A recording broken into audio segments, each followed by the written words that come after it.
আমরা ফ্যামিলি 5 জন ছাড়া সবই নেই, কিচ্ছু নাই, পরনের পোশাকটাই আমার এই শুধু এইটুকুই আছে আর কিচ্ছু নেই। ভাই কতক্ষণ থেকে ছিলেন আপনারা এখানে আসছেন? আমি ছিলাম আমরা 4টা বাজার থেকে, যখন আমি গেটে 5 নম্বর গেটে ছিলাম তখন আমি আগুনের ধোয়া দেখে আমি স্যার ধরে আসলাম, ওরা আসে বাসে বসে ঢুকে আমার মানে আগুনটা কিভাবে জানতে পেরেছেন কিনা আসলে? কি বলে সিলিন্ডার থেকে কতগুলো বাড়ি পড়েছে? 200 পড়বে। আমি দৌড়ে আসতে আসতে দেখি যে এখানে আগুন সেকেন্ডের ভিতরে আগুনটা সরাই গেল, সেকেন্ডের ভিতরে আগুনটা সরাই গেল। আস্তে আস্তে জ্বলতেছে, কোনো ক্যাপাসিটি নেই, একটা মানুষ যে ঢুকবো এরকম কোনো ক্যাপাসিটি এই জায়গায় নাই। একটা মানুষ ঢুকবো, ফায়ার সার্ভিস তো আসছে, তার সময় মতো আসছে, এসে তো সবাই সহযোগিতা করছে, তারপরে এই বন্ধু দিচ্ছে, তাই যদি সহযোগিতা না করতো তাহলে মনে হয় যে এখন আগুন জ্বলতেই থাকতো।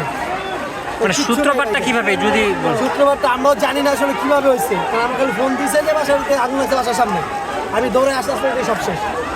কিচ্ছু নাই। কতগুলো বাড়ি ছিল, পরিবার ছিল এখানে? এখানে ভাই কয়েক হাজার পরিবার ছিল, এক একটা বাসায় একটা বাসার ভিতরে 15টা 20টা 30টা করে রুম, হাজার অনেক পরিবার ছিল, অনেক বাচ্চা বাচ্চা ছিল, কে কোন জায়গায় গেছে কেউ কইতে পারতেছে না, সবাই কে কোন জায়গায় গেছে কেউ কইতে পারতেছে না।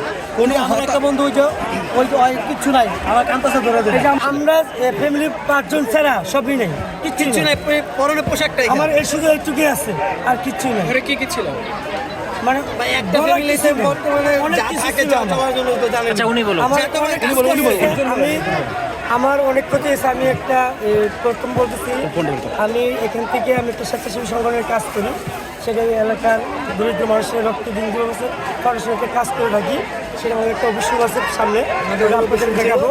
আর পাশাপাশি আমি একটি কর্মকাজ করে থাকি, আর যখন আমি কর্মতে চলে যাই তখন আমি একসাথে গিয়ে আমাদের এই অবস্থা হয়ে গেছে। আনুমানিক বেলা 4টার সময় ঘটনা ঘটে।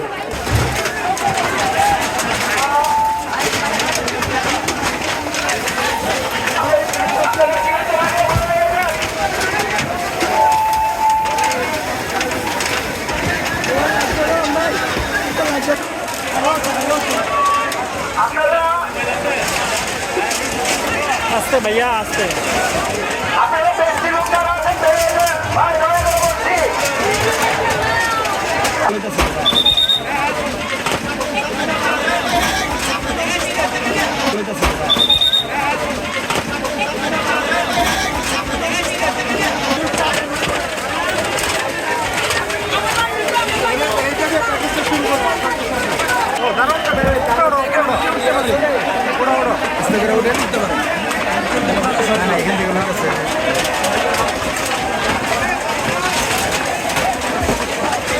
আমার এই